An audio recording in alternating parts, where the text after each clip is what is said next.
ఏపీలో మాజీ మంత్రి వైఎస్ వివేకానందరెడ్డి హత్య జరిగి 7 ఏళ్లవుతున్నా ఇప్పటికీ సీబీఐ దర్యాప్తు ఏమీ తేల్చలేకపోయింది. ఇంకా చెప్పాలంటే ఈ కేసు తమ దర్యాప్తు ముగిసిందంటూ సీబీఐ నేరుగా సుప్రీంకోర్టులోనే చెప్పేసింది. ఈ నేపథ్యంలో వివేకా కుమార్తె వినతి మేరకు ఈ కేసు తదుపరి దర్యాప్తు అవసరమా లేదా అనే అంశంపై నిర్ణయం తీసుకోవాలని ట్రయల్ కోర్టును గతంలో సుప్రీం ఆదేశించింది.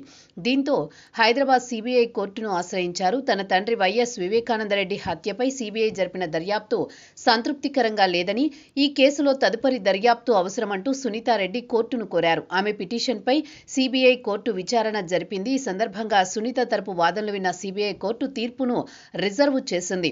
ఈ నెల 10వ తేదీ దీనిపై తీర్పు ప్రకటించాలని నిర్ణయించింది. దీంతో సీబీఐ కోర్టు ఇచ్చే తీర్పు ఉత్కంఠ రేపుతోంది.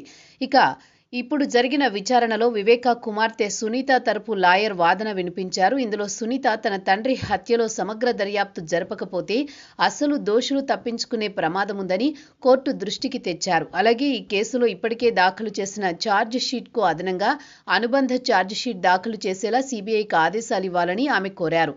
అలా చేస్తేనే ఈ కేసులో ఇప్పటి వరకు వెలుగు చూడని సంచలన విషయాలు బయటకొస్తాయని సునీత లాయర్ సీబీఐ కోర్టుకు తెలిపారు. దీంతో వాదనలు ముగించిన సీబీఐ కోర్టు తీర్పును వాయిదా వేసింది.